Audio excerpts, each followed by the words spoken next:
Bueno, ahora sí vamos a las preguntas. Por acá.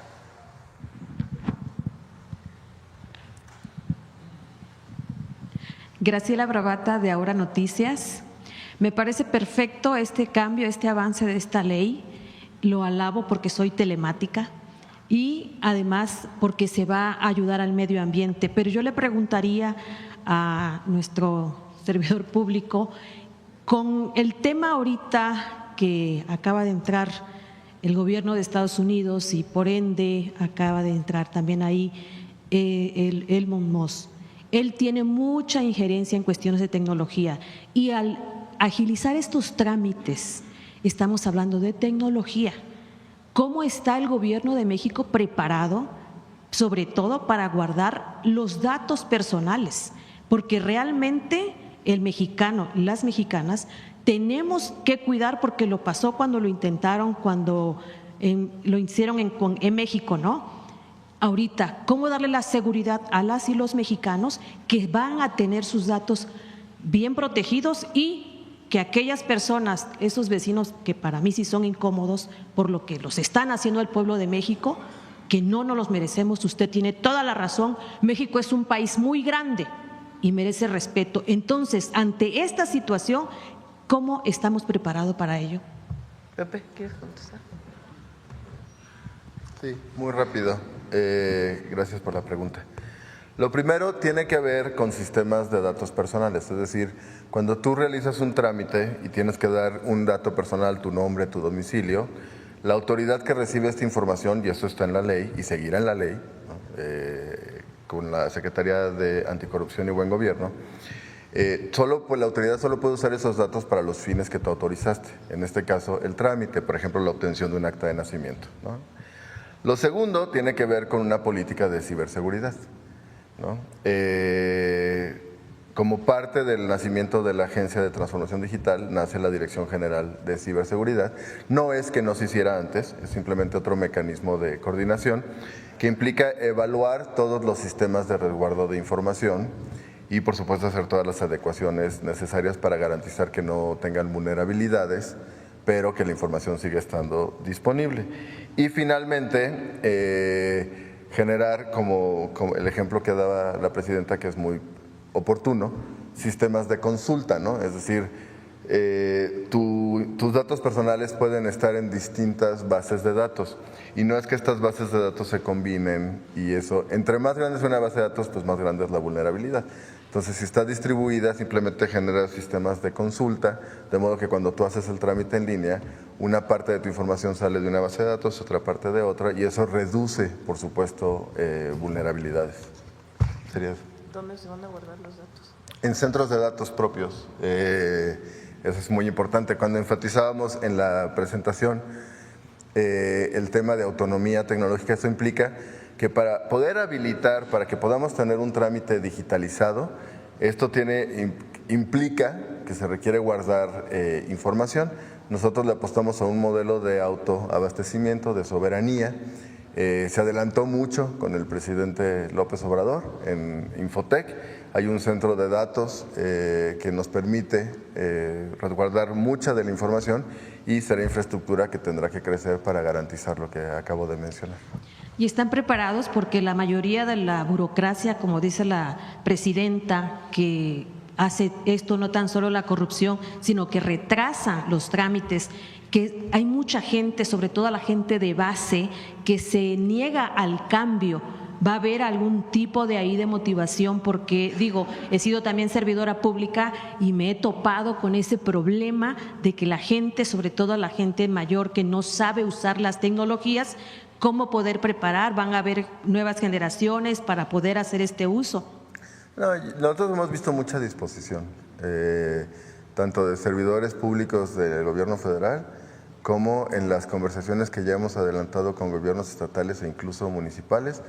Yo creo que hay mucha sensibilización en términos de cómo eso pues facilita, por supuesto, su trabajo y nos permite servir mucho mejor, que es lo que venimos a hacer, a las mexicanas y mexicanos. Yo la verdad no he encontrado mayor resistencia, pero por supuesto, por eso es importante no solo el cambio normativo, sino darles la tranquilidad de que pero no estás solo, ¿no? Te vamos a acompañar con código, te vamos a acompañar con infraestructura, te vamos a acompañar con la Escuela de Tecnología para Servidores Públicos, y eso pues por supuesto genera mucho más entusiasmo y mucho más tranquilidad, pero la verdad es que hemos encontrado, lo único que hemos encontrado es entusiasmo.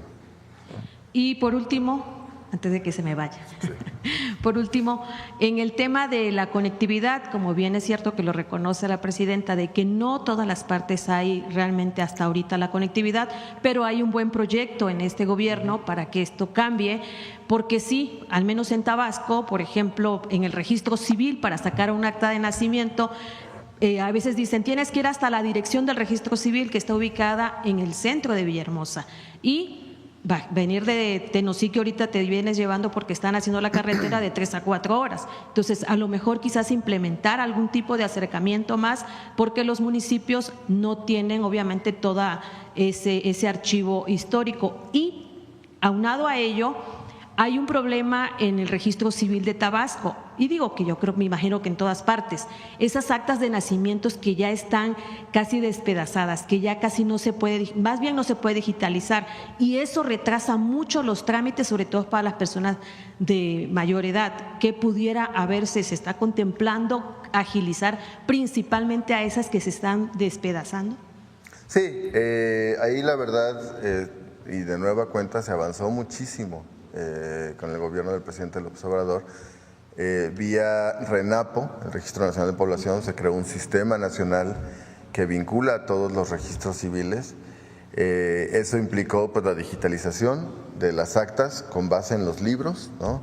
Su cruce con la CURP, de modo que cada CURP tiene asociada una sola acta de nacimiento y viceversa, lo cual es muy importante, y que nos permite hacer cosas a nosotros de manera muy rápida, como lo que se anunció con consulados, ¿no? Que si recuerda, no solo es imprimir una copia del acta de nacimiento que tiene la misma validez que una original, porque tiene un QR que remite justamente a los libros, sino que permite hacer incluso correcciones, ¿no? Que es uno de los trámites pues más complicados y que obligaban a la persona, como usted ejemplifica, a tener que viajar al registro civil.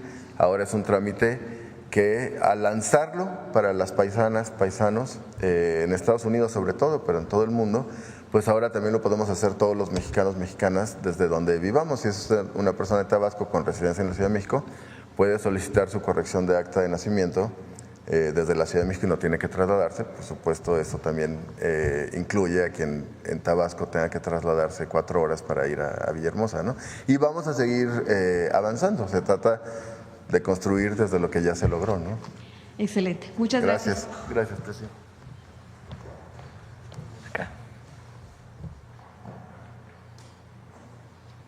Buenos días, presidenta. Shaila Rosagel, corresponsal del Grupo Gili, El Imparcial de Sonora, La Crónica de Mexicali y Frontera de Tijuana.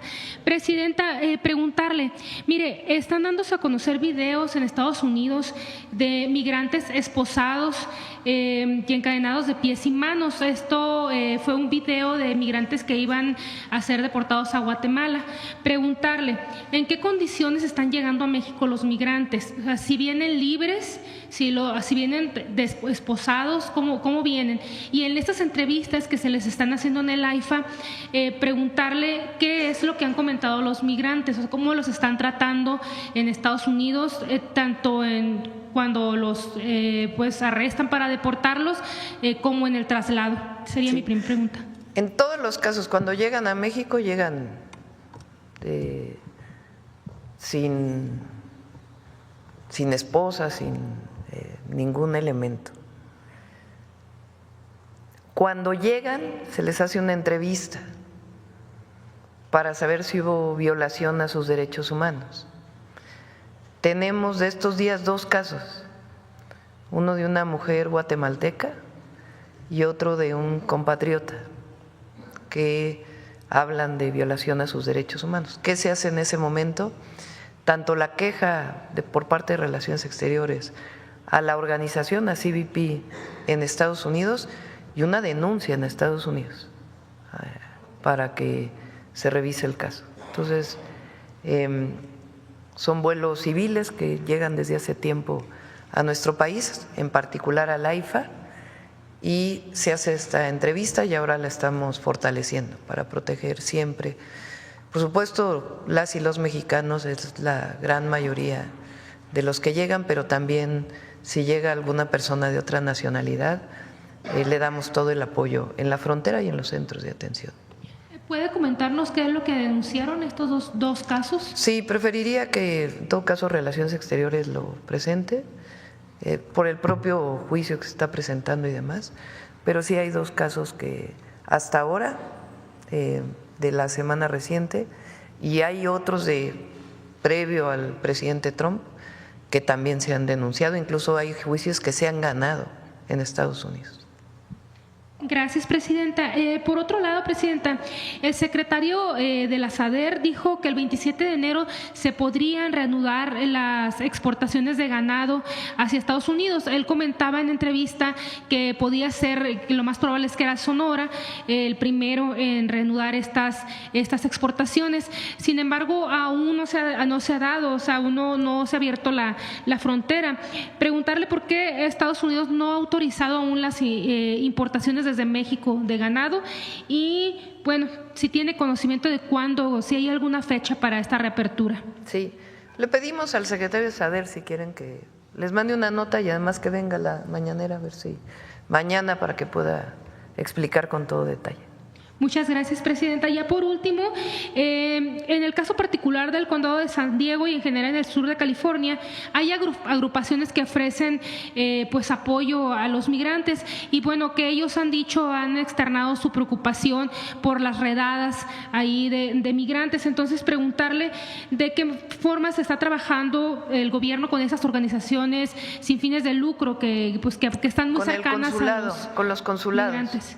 Los cónsules tienen la instrucción de trabajar con organizaciones civiles y por supuesto con nuestros paisanos y paisanas para darles apoyo legal, apoyo jurídico, orientación de qué es lo que deben hacer y también acompañarlos en todo el proceso.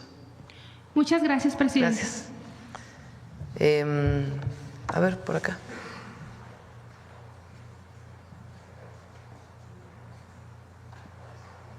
Buenos días, presidenta. Oscar Zamudio, del Estado de Hidalgo, para Sagacín. Del tema de la Ley Nacional para eliminar los trámites y la burocracia, ¿a partir de cuándo estaríamos entonces teniendo ya disponible el portal único de esos trámites? Y si la Agencia Nacional de Tecnología entonces va a capacitar a los estados, ¿y en qué? Si es que ya va a existir este nuevo portal. Actualmente el portal GovMX es un portal que ya incluye los trámites federales. De lo que se trata es, conforme vayamos actualizando y simplificando los trámites, pues se vaya actualizando el portal y hacer un rediseño para que sea un portal mucho más fácil de acceder por parte de todas las personas y que este modelo se replique, por supuesto, en todo el país. Eso es lo primero, y esto se alimenta justamente de lo que mencionabas ahí, que era el catálogo único de trámites y requisitos, ¿no? Y la segunda parte… Si la agencia de capacitación entonces… Sí. Justamente la Escuela de Código para Servidores Públicos tiene ese propósito, ¿no? Tú imagínate un municipio relativamente pequeño, pues que a lo mejor no puede generar un área de tecnología propia por muchas razones, ¿no? Puede ser desde el presupuesto o lo que sea. Entonces, nosotros lo que, digamos, vamos a hacer es, si por ejemplo le donamos un código para que pueda digitalizar un trámite de agua, por ejemplo, pues no le vamos a pedir que tenga un área de tecnología, ¿no? Entonces podemos capacitar a alguno de los servidoras públicas que ya trabajen en el municipio para garantizar pues que se le pueda dar mantenimiento a este sistema, que sea un sistema que se vuelva obsoleto, sabiendo que siempre, por supuesto, podrán pedir acompañamiento y asistencia, ¿no? Y son 4 áreas centrales con las que vamos a iniciar, de hecho, en 2-3 semanas ya. Nube, es decir, resguardo de información en centros de datos, desarrollo de software, telemática y se me está olvidando el cuarto, pero ahorita me acuerdo, ¿no? Entonces, que son las habilidades específicamente más oportunas para los primeros sistemas que se van a generar, ¿no? Creo que eso va a servir muy bien para el tema de los municipios, sobre todo, aunque muchas de las veces en los municipios no tienen ni siquiera el hardware disponible para poder implementar esa tecnología. Sí, es parte de justamente lo que mencionaba la presidenta, ¿no? Nosotros queremos generar un centro de datos, ya existe, ¿no? Crecerlo, eficientarlo, de modo que también podamos acompañar a gobiernos locales para resguardar información, ¿no?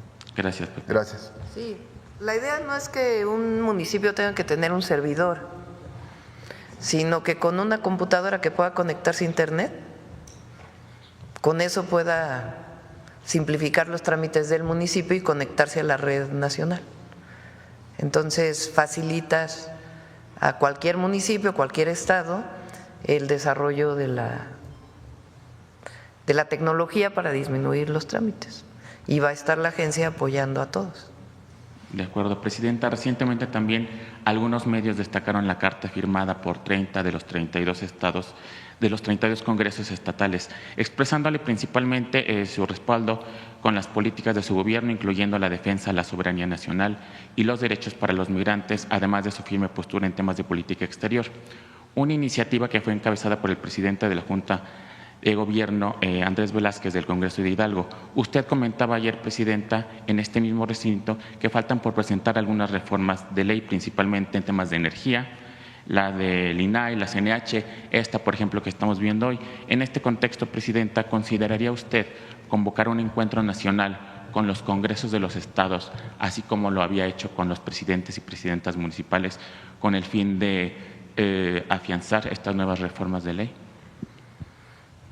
Sí, se podría hacer, pero quiero aprovechar esta intervención. Sí. No sé si vieron las notas que han salido en el Universal del INAI. Ayer salió una que usted mencionó. Sí. Para quienes siguen defendiendo al INAI, según la nota, trabajadores del INAI, no sabemos hasta dónde llegaba la corrupción, le decían a la Federación Mexicana de Fútbol: te bajo tus multas a cambio de boletos para el Mundial. Eso quiere decir que recién, no fue hace mucho. Digo, nomás para los que siguen defendiendo al INAI. O sea, ya no solamente eran los centros nocturnos, los viajes, sino la corrupción vinculada con la disminución de una multa, que vamos a hacer la investigación, no es solamente una nota, se va a hacer la investigación. Entonces, nepotismo, o sea, era un instituto, afortunadamente, era un instituto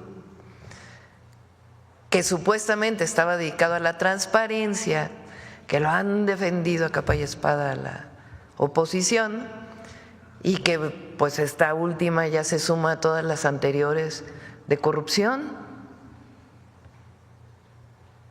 Para poder reformar esta nueva ley, Presidenta, ya se va a presentar, la presenta, no sé si mañana o el lunes, la presentamos en la mañanera, pero ya están las leyes.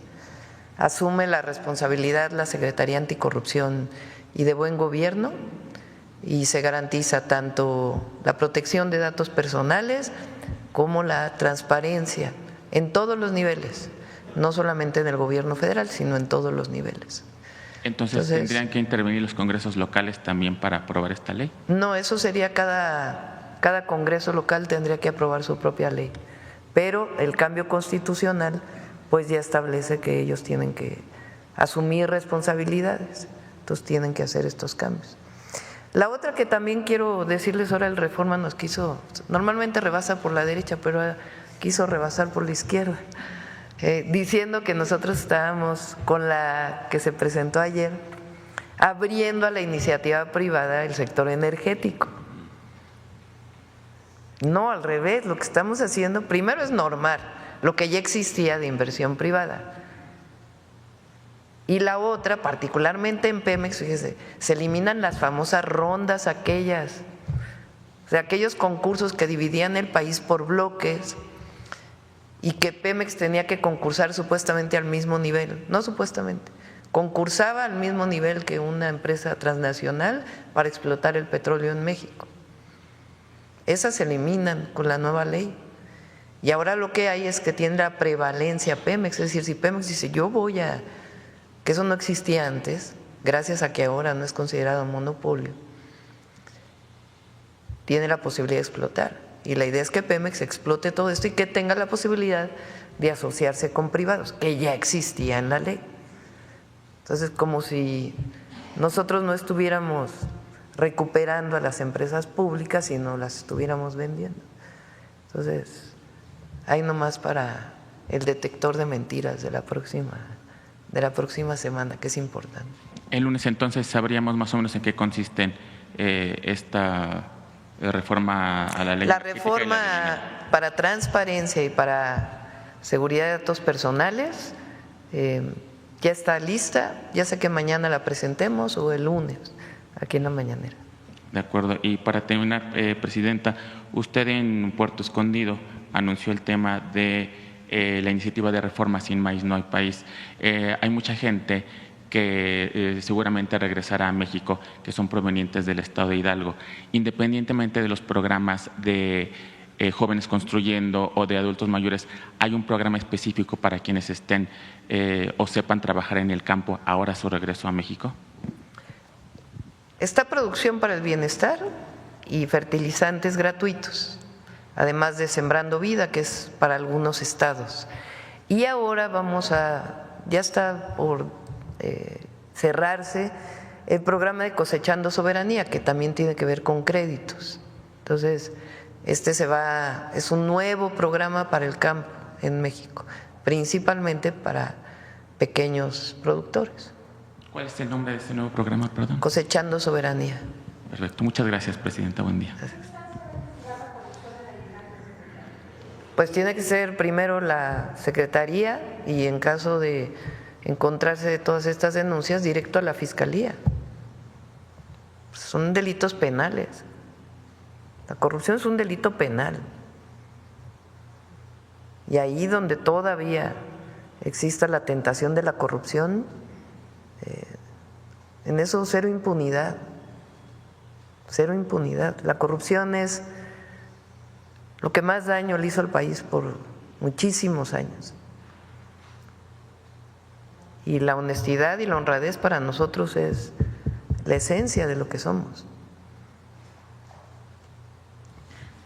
Buenos días, Presidenta. Celsin Juárez, de noticiasdefrente.com.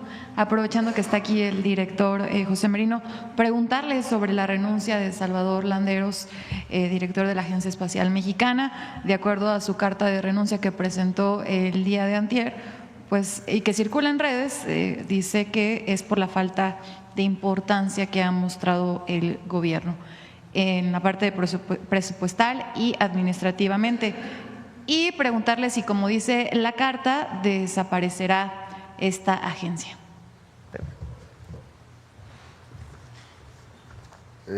Bueno, lo primero es pues reconocer la trayectoria del doctor Landeros, ¿no? Es uno de los mayores especialistas en telecomunicaciones y específicamente en temas satelitales, ¿no? Desde los 80 él estuvo a cargo del Morelos 1 y el Morelos 2. Hoy ustedes recordarán está el Morelos 3 y el Bicentenario. Y yo tuve la oportunidad de platicar con él y justamente pues de reconocer su trayectoria y de por supuesto que en el nuevo esquema que estamos proponiendo, que es poder combinar MEXSAT, ¿no?, que es la parte operativa de los satélites, con las atribuciones de la Agencia Espacial, que tienen que ver, la Agencia Espacial tiene la atribución de formular la política espacial, ¿no? Y la operación satelital está en MEXSAT. Entonces nosotros no solo no queremos debilitar esa agenda, sino que al contrario, ¿no? Al unirlas se fortalece y se pueden impulsar proyectos como el que anunció la presidenta en varias ocasiones, de un satélite hacia el 2028 o el 2029, ¿no? Entonces, nosotros esperamos contar, por supuesto, no solo con el expertise del doctor Landeros, sino abrir y fortalecer los vínculos con la academia, con instituciones de educación superior, de modo que en esta política del programa espacial mexicano, que nace de la combinación de estas dos cosas que mencionaba, pues haya un crecimiento en términos de componentes mexicanos, diseño mexicano, transferencia de tecnología, etcétera. Y yo mantengo una conversación permanente con el doctor Landeros y todo mi respeto y reconocimiento. ¿Va a desaparecer esta agencia? Se va a combinar, ¿no? La Agencia Espacial. Se crea una nueva. Sí, con MEXAD, y se crea el Programa Espacial Mexicano. Okay. Sí, muchas gracias. Sí, no desaparece, se fortalece. Lo que pasa es que cambia de nombre. Okay. Al integrarse dos áreas que tienen que ver con este tema. Entonces no desaparece, cambia de nombre, se integra y si quiere seguir participando el doctor, pues bienvenido, sea coordinando o desde fuera con su asesoría. Gracias, presidenta. En mi segunda pregunta, su opinión sobre la sentencia del influencer Rodolfo Márquez, mejor conocido como Fofo Márquez, pues a quien ya le dieron 17 años, 6 meses de prisión por feminicidio en grado de tentativa, y además un mensaje, además de su opinión, pues que pudiera enviar a todos aquellos hombres, figuras públicas que a veces se sienten muy impunes, ¿no?, por su posición. Cero impunidad al feminicidio. Cero impunidad. Cuando fui jefa de gobierno me tocó, que todavía por cierto está ahí, un debate con el fiscal de Morelos, en donde desde la Fiscalía de la Ciudad de México se denunció a la propia Fiscalía de Morelos porque estaban cubriendo un feminicidio. Porque cuando hay una mujer o se encuentra el cuerpo de una mujer que fallece por una muerte violenta, acostumbraban las fiscalías decir, pues es que es suicidio. Hay muchos casos así. Y no se hacía la investigación, que es el caso que nosotros denunciamos desde la ciudad. Y ahora el objetivo de las reformas constitucionales y las reformas que se presentaron para la protección de las mujeres, hoy la Constitución dice que las mujeres tenemos derecho a una vida libre de violencia. Y eso tiene que ir hacia las fiscalías, hacia el Poder Judicial y hacia la asesoría y apoyo de centros de atención de mujeres en los distintos gobiernos y también hacia una visión de igualdad, de equidad. Cualquier muerte por violencia es terrible, pero el feminicidio se cataloga como la muerte violenta por el solo hecho de ser mujer. Entonces, cero impunidad al feminicidio. Gracias, doctora. Ya en mi última pregunta, esta semana se presentó también el caso de un linchamiento de un joven en Tequit, Yucatán, luego de que presuntamente agrediera a una mujer de la tercera edad. De hecho, también ya la ONU fijó su postura al respecto, llama a las autoridades mexicanas pues a prestar atención. Un mensaje, ¿qué opina de este caso? No es el único, ya se han presentado varios y sería todo, presidenta. Lo analiza la Fiscalía de Yucatán y lo tiene muy claro el gobernador, Joaquín Díaz Mena, y pues siempre hay que actuar para evitar pues que actúe la justicia, vamos a ponerlo así, y esa hay una responsabilidad. Por acá.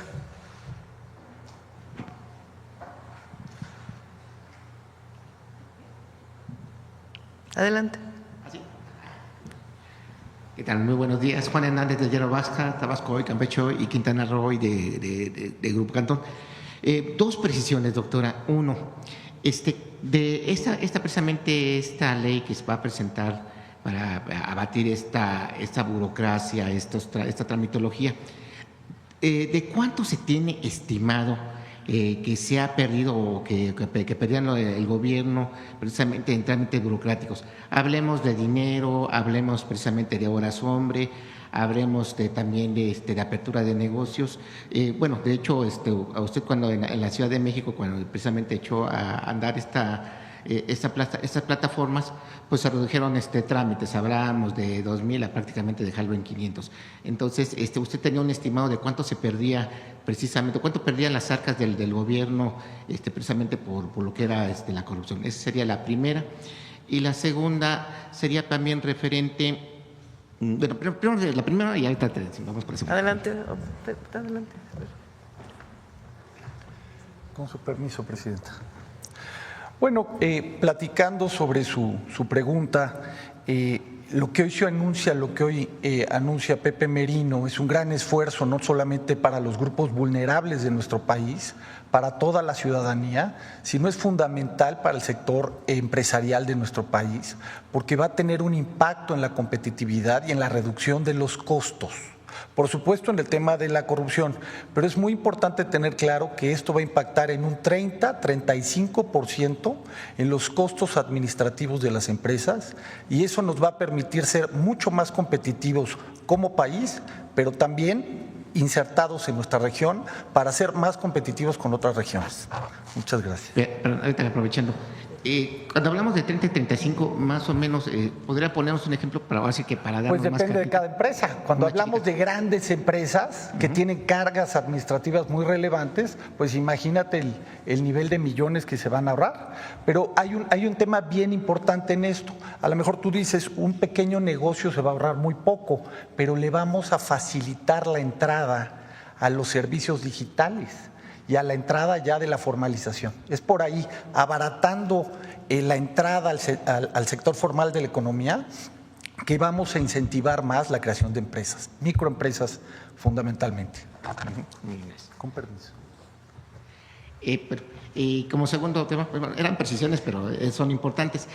Lo segundo, del INAI, bueno, usted tocaba el tema precisamente de lo que eran las extorsiones por los boletos de fútbol, pero también aquí también había otro dato que eran de que precisamente la presidenta la presidenta del INAI había reconocido que sí había una red de nepotismo. Estamos hablando de alrededor de más de 300 personas ahí ligadas a funcionarios. Entonces, sí, abundar un poquito más, ¿cuándo empezarían estas investigaciones? O ya se están haciendo, y bueno, ¿sobre quiénes se tendría que ir?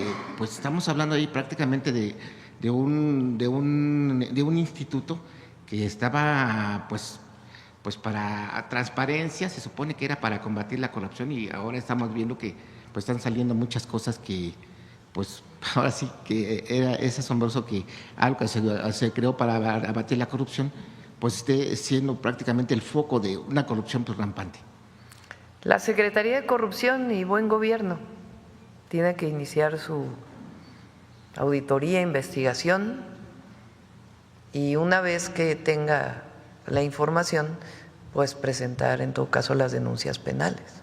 Y sobre la COFESE, ¿qué pasó? ¿Cómo va también ahí en ese? La COFESE también se extinguió junto con el IFETEL. Se crea un nuevo instituto, se llama, ¿cómo le pusimos? Antimonopolio, Instituto Antimonopolio, donde van a estar las dos funciones, las que tenía IFETEL y COFESE. Otras pasan a Comunicaciones y Transportes, otras pasan a la Agencia de Transformación Digital.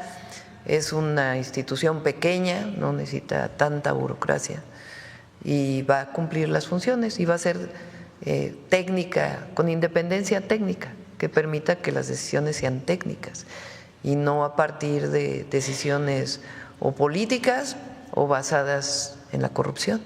Y del IFETEL, de lo que habían detectado ustedes de la venta de las concesiones. Ya lo echaron para atrás todo. ¿Se iniciaron denuncias? No, en ese caso no, porque digamos que no procedió, se echó para atrás todo el proceso. Y bueno, y finalmente, y para cerrar mi participación, sobre el caso de los migrantes que están aquí en México, de los que han repatriado, que no son no son mexicanos, que son de otras nacionalidades, ¿cómo se está trabajando con ellos? Ya lo había mencionado, pero sí queremos precisar un poquito más en ese tema. ¿Cómo se está trabajando? ¿Qué se va a hacer? ¿Se les va a regresar? ¿Se les va a apoyar? ¿Cómo está? Sí, primero hay que aclarar que son pocos comparados, de hecho el número no es muy grande comparado con fechas previas de mexicanos y de extranjeros que llegan al país. En el caso de personas migrantes que no tienen la nacionalidad mexicana, el Instituto Nacional de Migración pues abre distintas posibilidades. La mayoría de ellos quieren ser repatriados a sus países. Entonces, en ese caso, les facilitamos el transporte para que puedan llegar principalmente a Centroamérica. A ver si, por ejemplo, ayer, a ver si Rosa Isela nos pasa el dato. Sí. A ver si les da el dato de ayer y de los que desde el 20 de enero llegaron. Llegaban también antes, eso es importante. No es que por primera vez estén llegando personas de otra nacionalidad, sino esto es algo que ya ocurría en nuestro país. Sí, a ver. Buenos días, Presidenta. Carlos Domínguez, de Nación 14. Presidenta, estos últimos días la derecha mexicana ha dirigido sus ataques al no encontrar por dónde atacar a la 4T contra varias mujeres del movimiento. Una de ellas es la dirigente de Morena, Luisa María Alcalde, quien está pasando por una etapa muy bella por lo que pasan las mujeres en esta vida, pues se dio a conocer que es madre a través de diferentes medios de comunicación. No voy a repetir aquí los ataques porque son muy vulgares, como la derecha se ha dirigido en contra de ella. Preguntarle, Presidenta, su reflexión sobre estos ataques contra Luisa María Alcalde, a quien aprovecho aquí también para refrendarle pues mi solidaridad en contra de estos ataques. Son además la mayoría lo que le llaman bots, troles, ¿no? ¿Cómo le llaman? Bots y trolls, así. Sí. Es decir, son muchas cuentas falsas que de lo que nosotros hemos detectado son las mismas cuentas que en su momento llegaron a apoyar a la candidata de oposición o de narcopresidente o de narcocandidata. Todas estas falsedades, calumnias, que además en el caso de una mujer, cuando es algo tan vulgar, tan bajo, tan misógino, tan machista, pues todavía es más deleznable. Yo lo que diría es, no, si no son gente, son robots. Entonces, no tienen nada la oposición. Ayer veía lo del PAN, ¿no? Con la defensa del Infonavit. No han ni leído la ley. Los fondos de los trabajadores están resguardados y van a seguir siendo vigilados por la Asociación Bancaria y de Valores. Entonces, ¿a qué se refieren? O sea, ni siquiera leen la ley y ya se van a la crítica. Y luego aparte, pues todavía están los otros que son peores o en una actitud todavía más deleznable, que son aquellos que están pidiendo intervención extranjera en México, que son exactamente igual a los conservadores del siglo XIX. La virtud aquí es que el pueblo está muy consciente y eso pues queda en el olvido realmente. Entonces, sí, nuestras primero felicitaciones públicas a Luisa María, ya lo hice de manera privada y que no se preocupe de eso porque es una gran mujer, una gran dirigente, una mujer de primerísima, tiene Morena, que es un partido, el partido más cercano al pueblo de México, o del pueblo de México hasta podría decir. más cercano al pueblo de México, una extraordinaria dirigente. Gracias, Presidenta. En otro tema, este fin de semana en Oaxaca vimos durante una transmisión en vivo, un evento, pues esta forma en la que María Elena Ríos irrumpió en uno de sus eventos, Presidenta.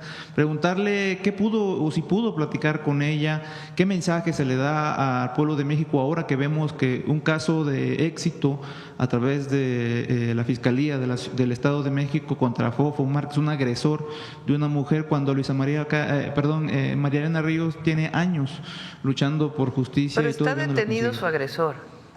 Yo sí.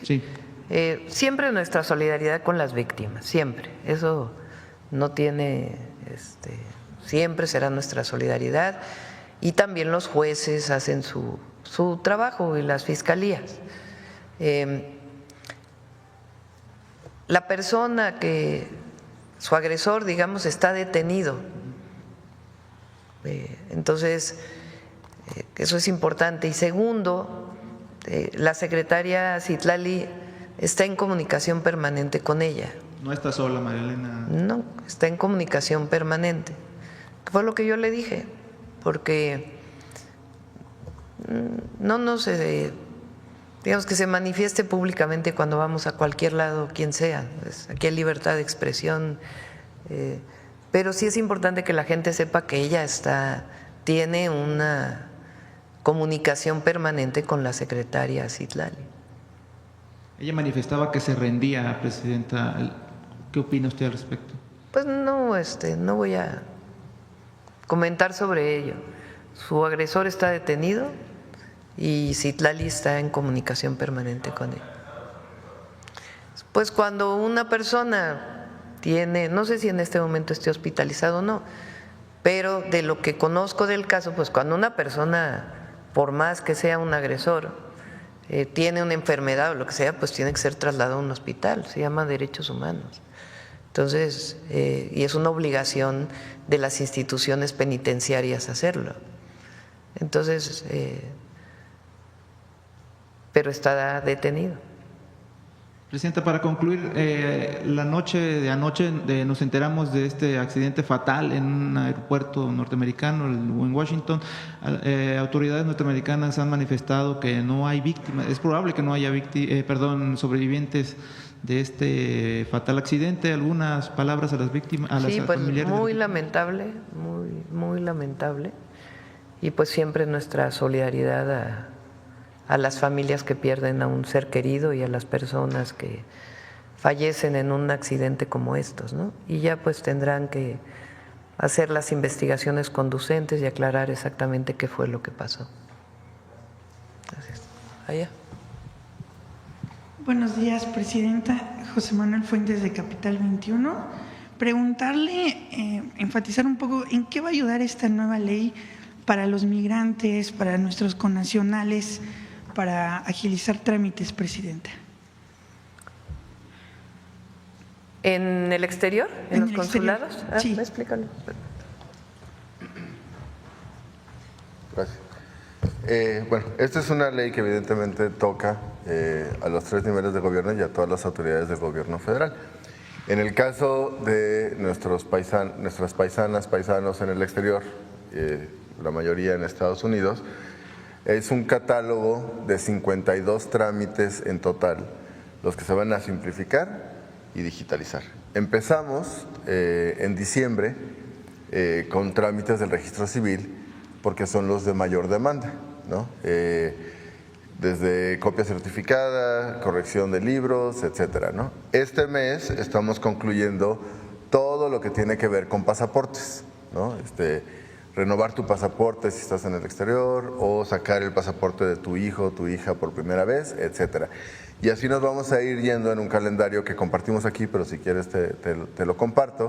Entonces, digamos, al momento de simplificar y digitalizar en territorio nacional todos los trámites, pues evidentemente una parte prioritaria e importantísima es que los connacionales que viven en el exterior pues puedan también acceder a estos de manera remota, y uno de los temas que anunciamos también en su momento es el sistema de citas, ¿no? Que también se simplificó, porque ya está, y se digitalizó, de modo que puedan subir sus documentos en una ventanilla digital que tienen los consulados. El consulado revisa los documentos, los valida y entonces asigna la cita, de modo que ahorra 1 o hasta 2 viajes, que en algunos estados de la Unión Americana pues tiene, evidentemente ahorra muchísimo tiempo de traslado, ¿no? Muchas gracias. Bueno, y la aplicación que se creó junto con la Secretaría de Relaciones Exteriores, que tiene 2 funciones centrales, ya tiene más, hoy me acaban de pasar el dato, tiene más de 185,000 descargas, que por un lado tiene información, o sea, una guía para cómo reaccionar, datos de contacto, por supuesto, de su consulado más cercano, y el botón de ayuda en caso de que requiera un acompañamiento pues mucho más proactivo, ¿no? Muchas gracias. Presidenta, también preguntarle… Del 20 al 26 de enero se han repatriado un total de 5.282 personas, o han llegado a nuestro país 5.282 personas, de ellos 4.083 son mexicanos. El 27 de enero fueron 527, de las cuales 355 mexicanos, y el 28 435 personas. Gracias, presidenta. Preguntarle también, ayer que se presentó las leyes secundarias en materia energética, me gustaría profundizar un poco más en qué van a ayudar para impulsar la transición energética que se ha hablado en su administración, presidenta. El miércoles viene CFE, el próximo miércoles, a exponer el Plan Nacional de Energía para el sector eléctrico. Ahí se establece el porcentaje que se va a alcanzar en el 2030 de fuentes renovables de energía y en qué va a invertir Comisión Federal de Electricidad para energía solar, por ejemplo. Y la parte que le corresponde del 46%, que de hecho muy probablemente CFE alcance mucho más del 54%, pero la parte del 46% privado tiene también las reglas para poder invertir en fuentes renovables. Por último, preguntarle, el martes un compañero habló de un tema fundamental que me gustaría también profundizar un poco, es la desaparición o no se sabe qué pasó con una isla que se llama o se llamaba Isla Bermeja, que se ubicaba en el Golfo de México, cerca de Yucatán. Esta isla es importante porque definía límites marítimos con Estados Unidos, en donde se encuentran ricas reservas de petróleo. Aproximadamente 25,000 barriles sería lo que equivale a esta isla. Se hicieron varias exploraciones, incluso la izquierda enfatizó mucho en el 2006, 2007, 2008 sobre investigar qué pasó con la isla, preguntarle si su gobierno va a hacer algo o si tiene información de qué pasó, sobre todo por la importancia geoestratégica que tiene la isla, presidenta. Muchas gracias.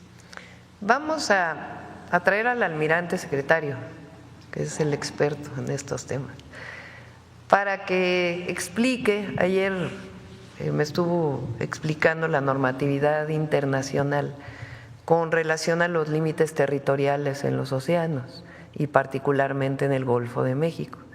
Con base en ello hicimos la carta de Google, a ver si la tienen por ahí.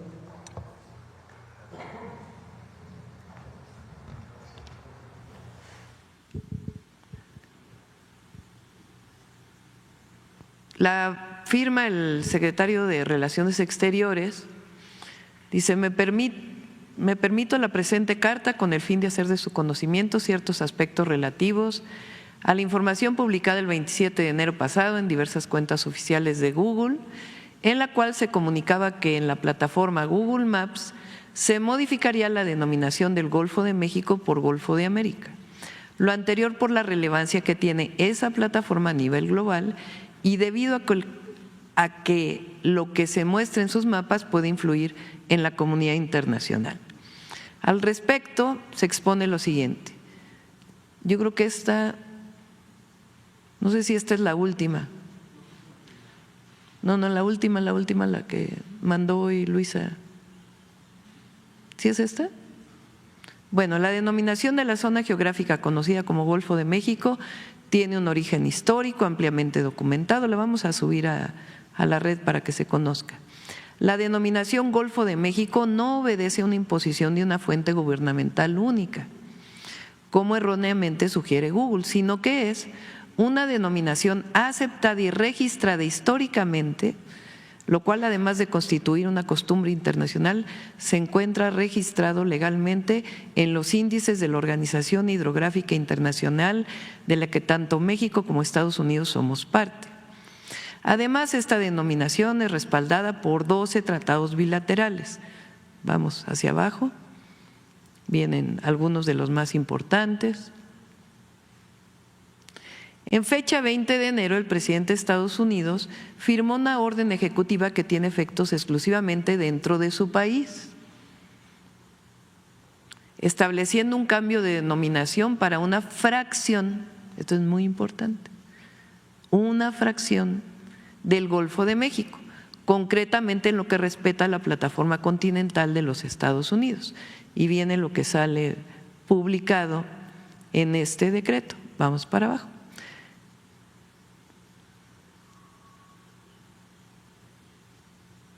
No, la anterior. Cabe mencionar que el régimen internacional de las zonas marinas se encuentra establecido en la Convención de las Naciones Unidas sobre el Derecho del Mar, adoptada en la ciudad de Montego Bay, Jamaica, el día 10 de diciembre de 1982, misma que entró en vigor a nivel internacional el 16 de noviembre de 1994, etcétera, la que sigue. En este sentido, esto es lo importante, dicha convención establece que existen zonas marinas que se encuentran bajo la soberanía plena de los estados, solamente una parte de la zona marina, las cuales son las aguas interiores y mar territorial, el cual se extiende hasta un máximo de 12 millas náuticas a partir de las líneas de costa. Es decir, en el caso de México, ¿en qué parte somos completamente soberanos?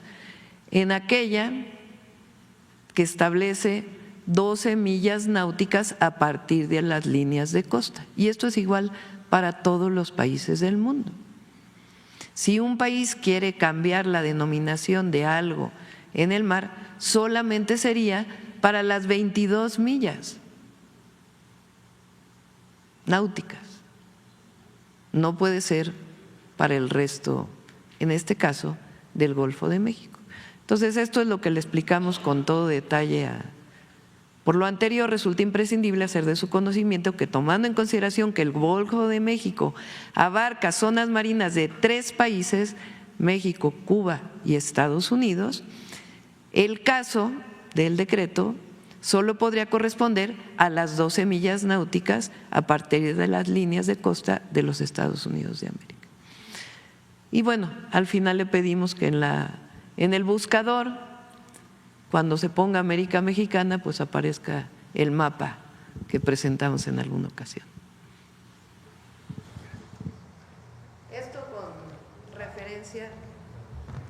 Esto con referencia a los límites territoriales, porque es importante. El Golfo de México es compartido por distintos niveles, una parte donde hay completa soberanía, otras que son zonas económicas. Por eso digo que vamos a traer al almirante secretario para que lo explique claramente, pero está perfectamente determinado qué parte le corresponde a cada uno.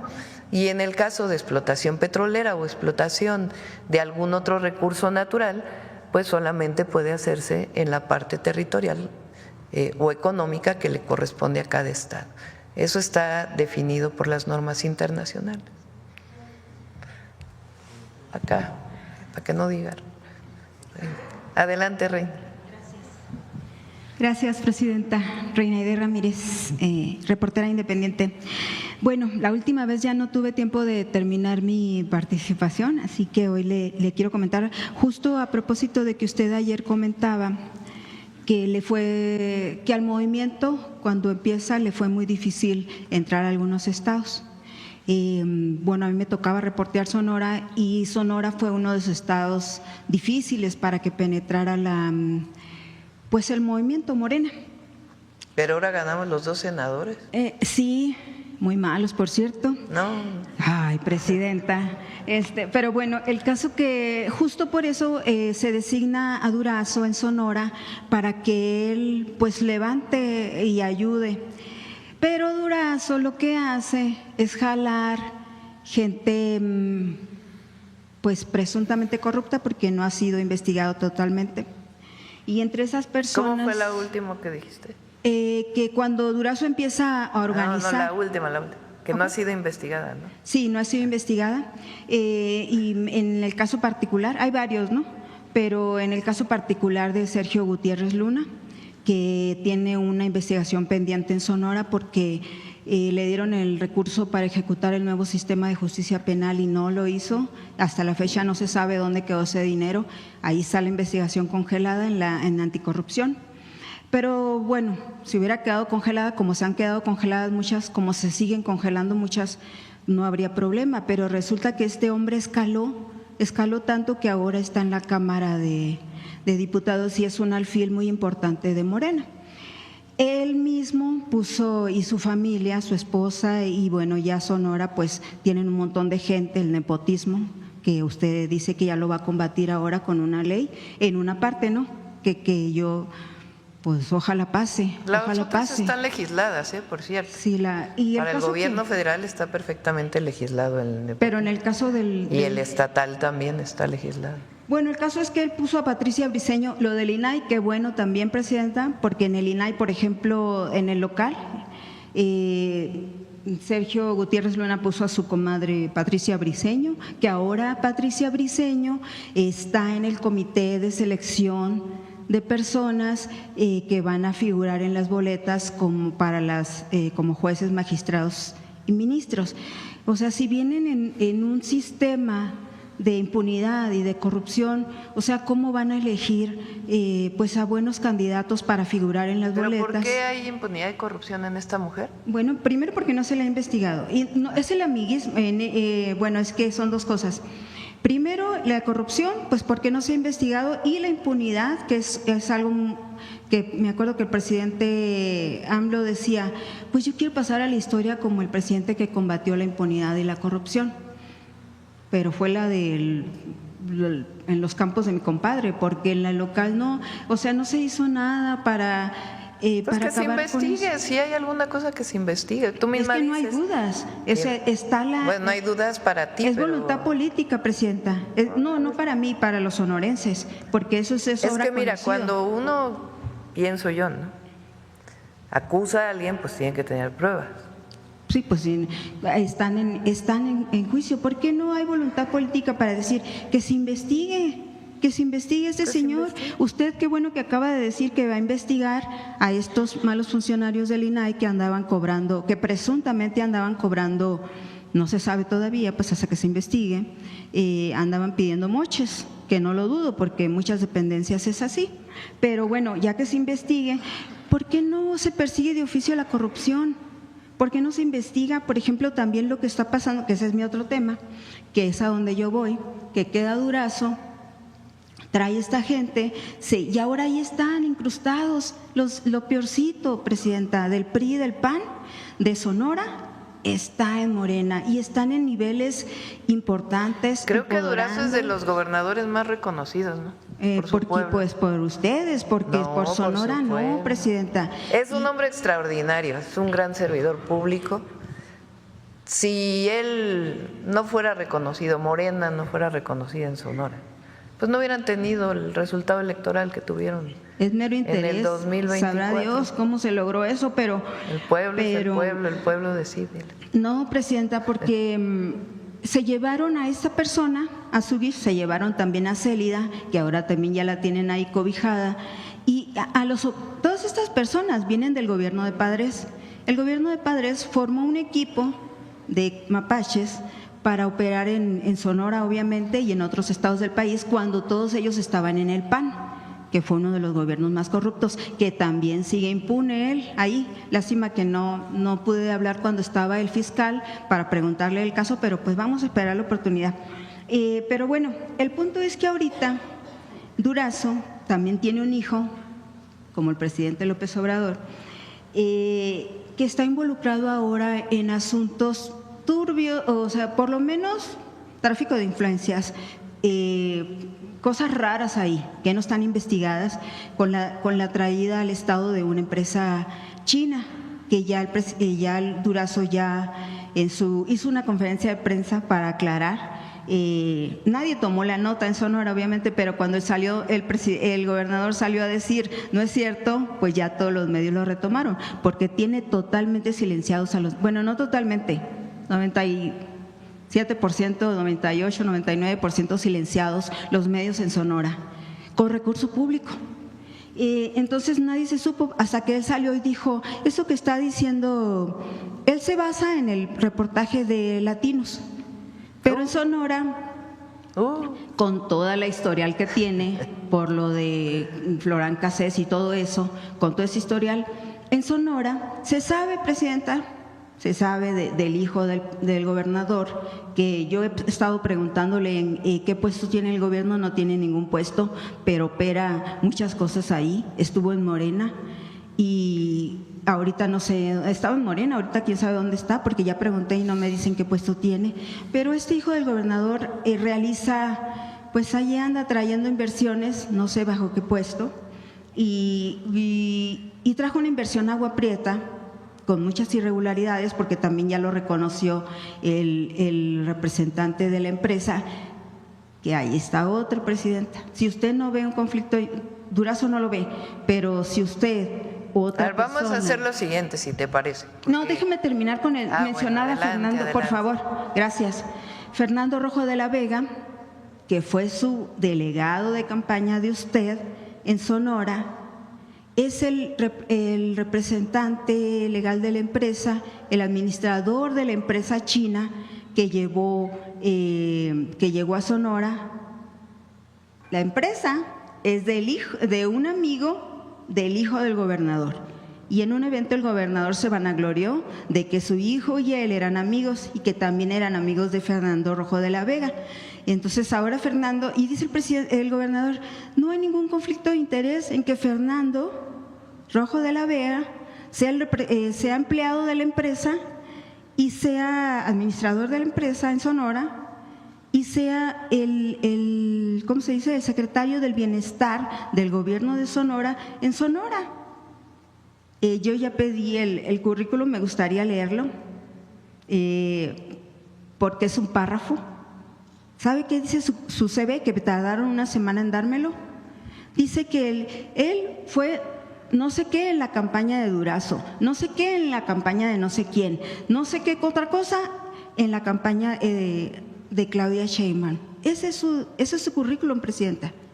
Y él es el que está en la Secretaría del Bienestar en Sonora.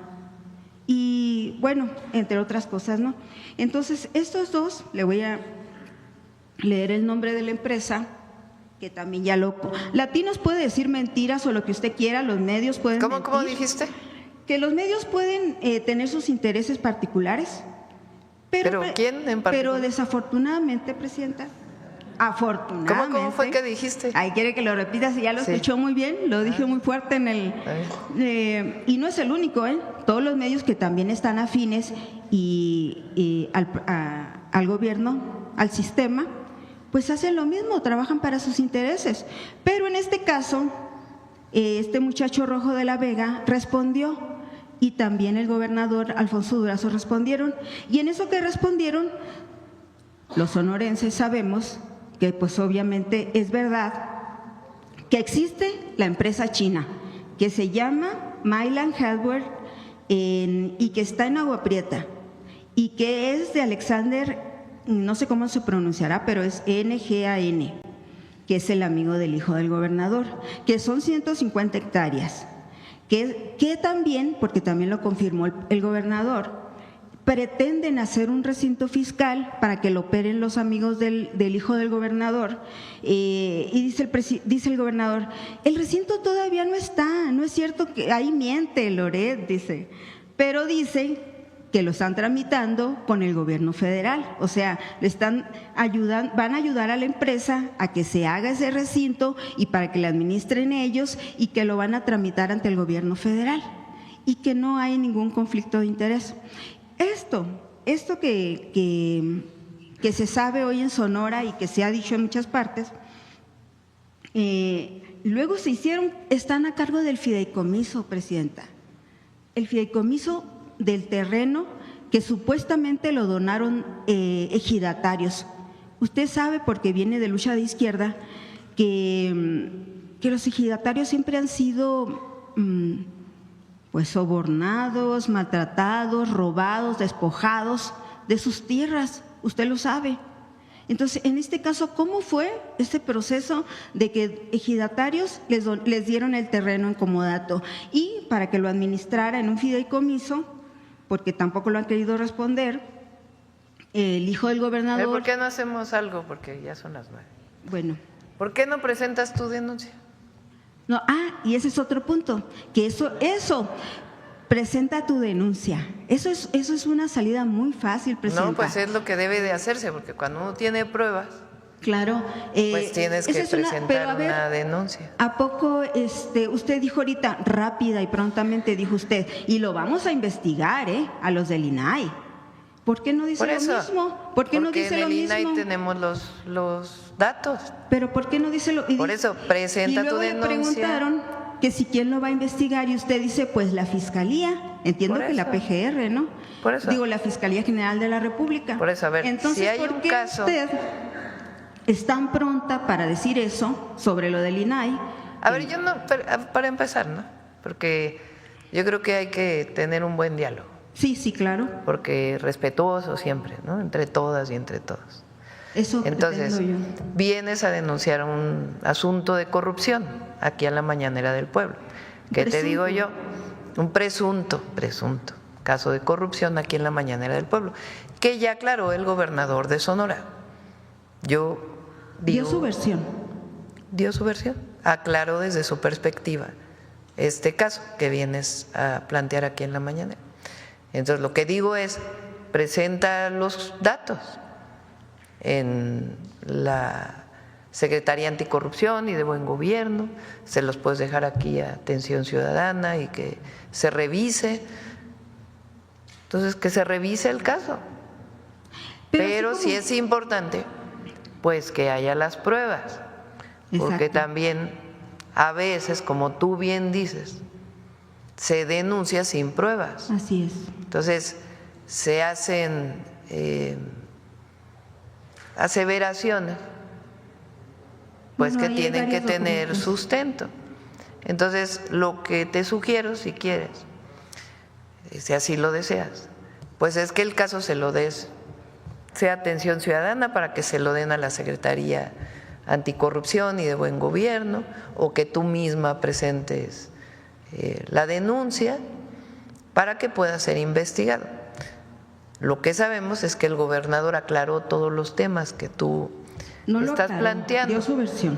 Pero si tienes tú todavía dudas sobre este tema, pues que se investigue.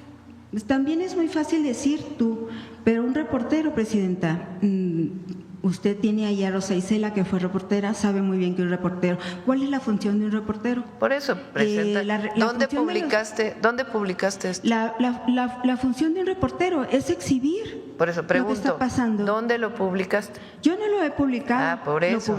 No. Entonces, por eso digo, si tienes prueba, cuando un reportero, un buen reportero… Yo soy una buena reportera. Bueno, entonces publica sus notas, sea en una red social, sea en un medio comercial, con su sustento. ¿Estás de acuerdo? Así es. Porque los reporteros, los periodistas, también tienen una ética profesional. Así es, yo tengo ética. Entonces, de acuerdo. Entonces, como tienes ética y eres una muy buena reportera, valdría la pena que lo publicaras. Sí. O que nos dieras esta información que tú tienes, bueno, para que sea investigada, para que no se quede solamente en una participación en la Mañanera del Pueblo, porque hasta ahora lo que mencionas, pues no tenemos las pruebas que sustentan un reportaje. Hay un medio que publicó esta información, hay otros medios que lo han retomado. Bueno, la pregunta es, en el caso particular, ¿te gustaría que se investigara? ¿Cómo? ¿Te parecería bien que se investigara? Pues ojalá alguna autoridad, la Por eso. Fiscalía, Entonces, tuvieran esa rapidez también para decir, vamos a investigar si estás de acuerdo, si no también, no hay problema. Pero no es que yo tenga que presentar los medios, Presidenta. El reportero está para hacer, ver, señalar. Por eso, pero cualquier reportero la con responsabilidad ética, de con investigar principios, es de la con Fiscalía. profesión. Sí, pero tiene que salir publicado en algún lado, ¿estás de acuerdo? Y está publicado en algún lado. Bueno. Está publicado. Hay medios, no todos los medios, Presidenta. Bueno, vamos, si te Tienen parece, al cierre de la… La credibilidad es difícil de Por eso, lograrse. si Entonces, te parece… Ya está publicado. Bueno, que le des a los compañeros de Atención Ciudadana o a Belmont en dónde está publicado y que se hagan las investigaciones. Usted si también te lee los medios, usted sabe que esto se puso ahí. Bueno, vamos a hacerlo. Pero bueno, viene le voy a plantear otro tema que es más importante todavía. La impunidad y la corrupción son muy importantes. Pero algo que le duele mucho a los sonorenses es la situación que se está viviendo en Sonora con el Hospital General, que ahora tiene otro nombre, que ahora es IMSS Bienestar, que ya pasó al gobierno federal.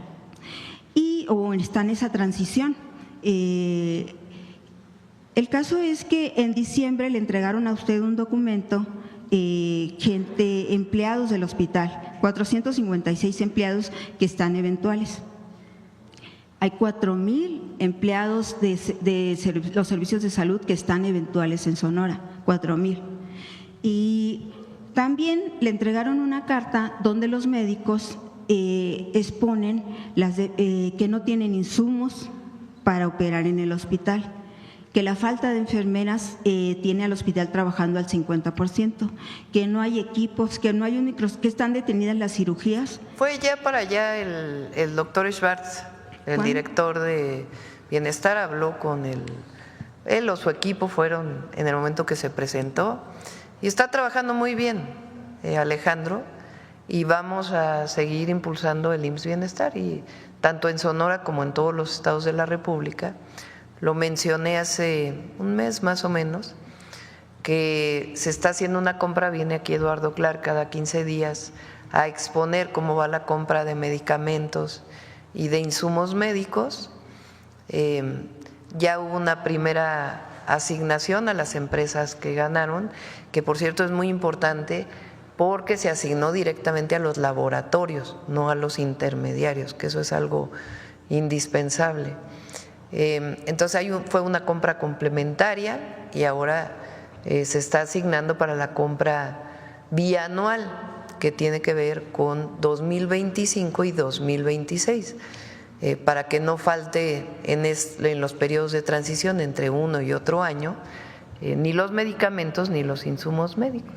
Entonces, en el caso de los recursos humanos, que se llama de las personas, de los trabajadores y las trabajadoras de la salud, médicos, enfermeros, médicas, enfermeras, algunos han sido basificados en el IMSS Bienestar.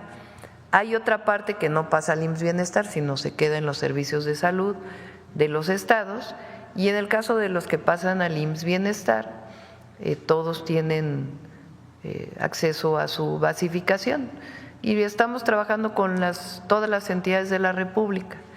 Entonces, si te parece, si tienes algún otro, porque son 9, 11… Presidenta, por ejemplo, los eventuales.